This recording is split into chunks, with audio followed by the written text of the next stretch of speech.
वापस काम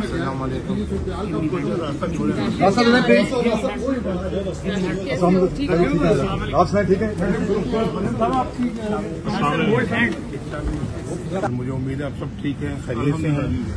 बस अभी हम पहुंचे हैं। ट्रंप प्रेसिडेंट जीते हैं, वो प्रेसिडेंट इलेक्ट है, तो क्या आप समझते हैं कि पाकिस्तान और अमेरिका के रिलेशन को किस तरफ जाते हुए आप देखते हैं? पाकिस्तान और अमेरिका के ताल्लुकात अच्छे रहने चाहिए और अच्छे रहे हैं और आइंदा भी और बेहतर होने की जरूरत है।